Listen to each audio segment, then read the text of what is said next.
for your camera. Here's our host, Cecil Armstrong. Hi, welcome to ThriftFilm. Today we're going to talk.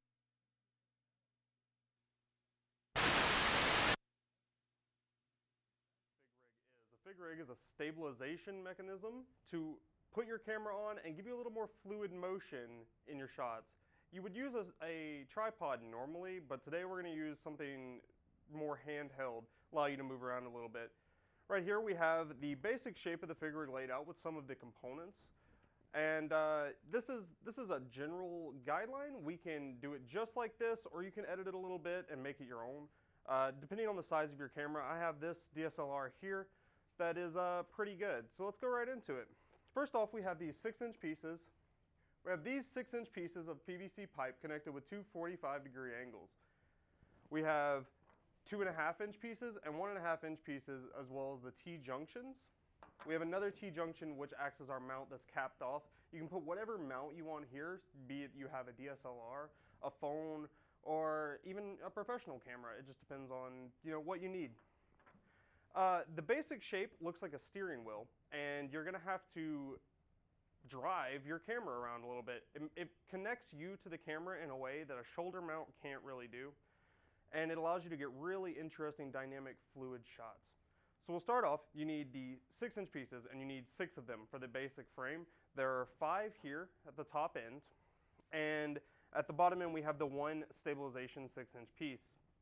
If you take the 45-inch or 45-degree angles off of the 6-inch pieces, you can see they're just cut 6-inch PVC pipe, and you can buy this at any hardware store for about 40 cents a foot, I believe. Okay, so we're going to start with basic assembly. Take the top end and you connect 3 6-inch pieces with 45-degree angles to get a upper arc, just like this. We're going to go down from there, connect 2 more 6-inch pieces to it, and to get our handles, our full steering wheel frame. When you have this frame, this is basically how you're going to move your camera. Your camera is going to be dead center, and it allows you to give it a nice point of rotation right around the middle. Moving down from there, we're going to go ahead and construct the inner mechanism. You have 2 2.5-inch pieces that connect like this to their 45s, and 2 2.5-inch pieces on the either side. These are your arms, and they're going to connect to the T pieces to be your support. We'll go ahead and connect our mock camera stand to the 2 2.5-inch pieces.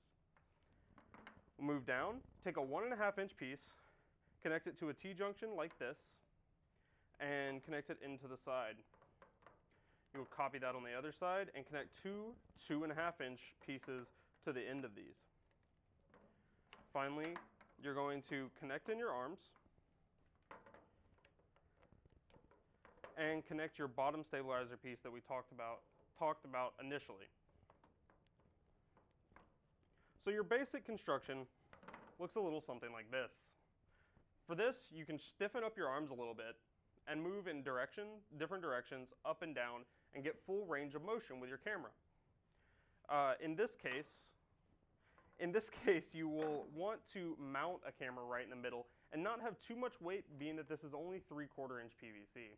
If you had a heavier grade PVC or possibly steel or copper piping, you could do a much heavier camera, but this DSLR, it has a little weight to it, but will sit on this quite nicely.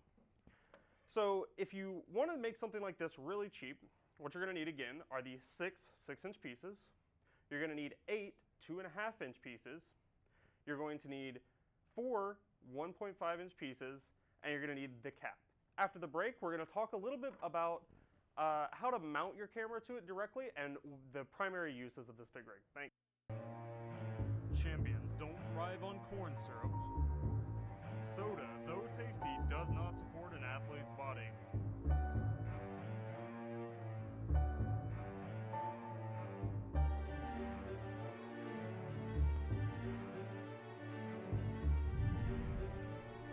No soda does. All of the flavor and none of the unhealthiness.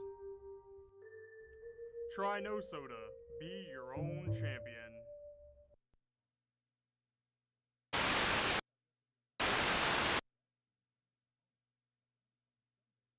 fig rig so you can use it for your personal films. Here we have a DSLR. Almost every DSLR has a 1/4 inch screw or threaded input for a screw. Basically, you can buy any 1/4 inch screw or bolt just like this and put into it. It'll fit just fine. If you take a wing nut and a hex nut and put onto this 1/4 inch screw, you can stabilize the camera within the cap. We don't have any power tools here in the studio, so I'll leave the drilling up to you.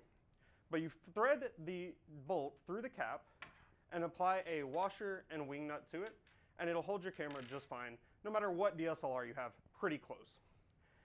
Once you mount your DSLR onto your fig rig, I recommend you learn a few basic filming techniques. So here you don't have a lot of extra stabilization. This is mainly going to be in your arms, so you're going to want to tuck your elbows into your body so you're more stable, and then move the fig rig around as if it's part of you, moving your entire shoulders with the device. This will keep your camera really stable and always in a forward-facing direction. If you tend to turn the camera on the fig rig, you'll lose the stability in your arms and you won't get a good shot. You'll get those kind of shaky, oh, I shot this with an iPhone shots, and you don't have the ability to really control the facing of your camera. The risks involved with this sort of mechanism are that it is cheaply made, so you have to understand it's not completely professional, but for any amateur film, it's going to do the job great for you. The entire device costs about $30. If you're getting high-end prices, most of the stuff you can find around your house. Besides all the PVC, for mounting, you're probably going to need some brackets if you want to mount a cell phone, and Velcro for that. If you want to mount a cell phone or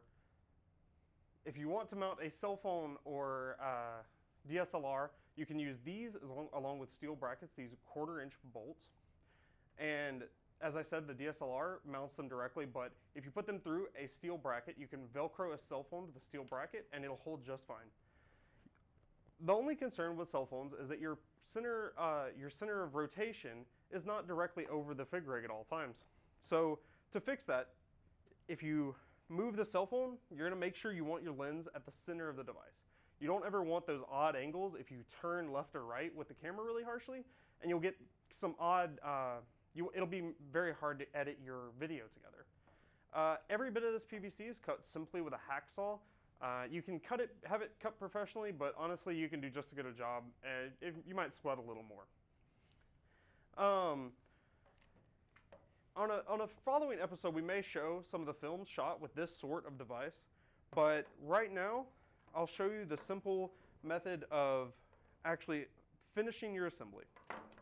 So once you have it all laid out, we'll go back to the original layout of the device, taken apart, and you'll take PVC glue and PVC primer.